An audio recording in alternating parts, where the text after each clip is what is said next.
प्रकाश sir, आज 6वा वर्धापन दिवस शिवसेनेचा होता. खरं तर गेल्या अनेक तुम्ही मुळात शिवसैनिक आहात आणि सगळी स्थित्यंतर गत्यंतर शिवसेनेची पाहिला.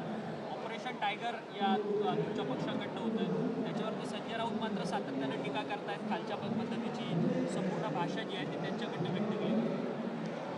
आम्ही संजय राऊतचे खरे तर आभारी आहोत. ज्या पद्धतीने ते भाष्य करतायत आणि खालच्या पातळीवर करतायत, त्यामुळे जनतेमध्ये त्यांच्या पक्षाची प्रतिमा फार दिवसेंदिवस ढासलत चाललेली आहे. आणि हे जे ऑपरेशन टायगर आहे, हे एक ऑपरेशन बिपरेशन काय नाही, हे एकनाथ शिंदे साहेबांच्या केलेल्या कामावर त्यांची असणारी लोकप्रियता, त्यांनी जनतेसाठी, लाडक्या बहिणीसाठी, महिलांसाठी, प्रत्येक गटातल्या जनतेसाठी केलेलं काम आहे. या कामावर प्रभाव ठेवून लोक आज आमच्याकडे येतात. आणि हे ऑपरेशन टायगर आत्तापासून नाही, दररोज चालू आहे आमचं. दररोज कित्येक लोकांचे आमच्याकडे प्रवेश होत होतं. साहेबांना वेळसुद्धा नाही प्रवेश घ्यायला, एवढी साहेबांकडे ओढ आलो जनतेचं आहे.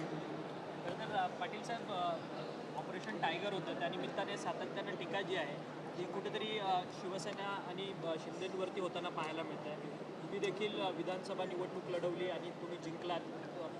कसं पाहता या सगळ्या? त्याच रस्त्याने एलबीएस मार्गावर घोषणाबाजी सुद्धा केली त्यांच्या विरोधात. नाही, ऑपरेशन टायगर हा विषय जरी असला तरी आज आम्ही देखील शिंदेसाहेबांच्या मार्गदर्शनाखाली 4 वर्ष शिवसेनेचं काम करतो.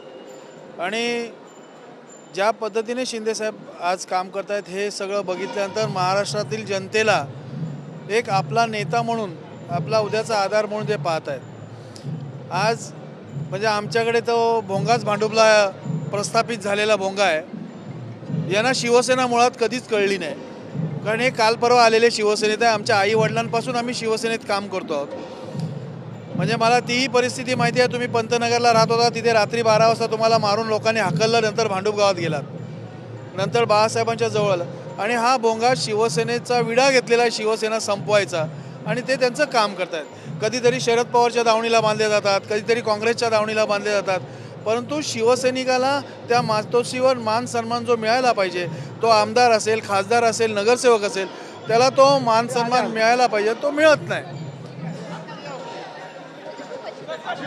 हो श्रीकांतजी, श्रीकांतजी.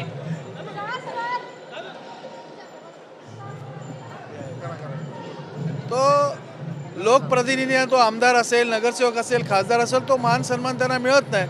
आणि त्यांना जी वागणूक मिळते त्या वागणुकीमुळे हे हा सगळा प्रकार होतोय. आज आमची सगळ्यांची, मीच नाही, आज मी सकाळी काही उबाटाच्या देखील मुलाखती बघितल्या. उबाटाच्या देखील कार्यकर्त्यांनी, उबाटाच्या पदाधिकाऱ्यांनी सांगितलं की ह्या संजय राऊतला हकला म्हणून. म्हणजे अशा प्रकारे तुमच्याच नेत्यावरती तुमचेच कार्यकर्ते हकालपट्टीची भाषा करायला लागल्यानंतर कुठला पक्ष टिकणार आहे? म्हणून आज ही परिस्थिती आली आहे. आज मी सकाळी येत असताना सन्माननीय ईशान्य मुंबईचे खासदार संजय पाटील यांनी देखील प्रवेश केलेला आहे, हे देखील आमच्यासोबत आलेले आहेत. म्हणजे मी तर आज म्हणजे वाघाचा बछडा वाघाच्या ताफात आलेला आहे. आणि अशा पद्धतीने आज जे शिंदेसाहेब काम करत आहेत, त्यामुळे या कामावरच आज ही जनता खुश झालेली आहे. त्याच्यामुळे हे सगळं चाललेलं आहे. ऑपरेशन टायगर वगैरे असं काही नाही. एखादा नेता असतो, त्या नेत्यानेही आपली भाषा कशी बोलायची असते त्या संजय राऊतला कळायला पाहिजे. आणि त्या माध्यमातून ही सगळे लोकप्रतिनिधी आज कंटाळून उद्या आमदार येतील, त्याच्यानंतर नगरसेवक येतील, यांची सगळ्यांची एकच भूमिका असणार आहे की आम्ही संजय राऊतमुळे जातोय. उद्धव साहेबांना विनंती आहे की उरलेला पक्ष जर वाचवायचा असेल तर निदान ह्याची तरी हकालपट्टी करा, तरच उरलेला शिवसेना पक्ष आज शिल्लक राहील. आज ही परिस्थिती आज या मुंबईवर आली आहे, पुरा महाराष्ट्रामध्ये एकमेव कारण असेल ते आमचा भांडूपचा भोंगा.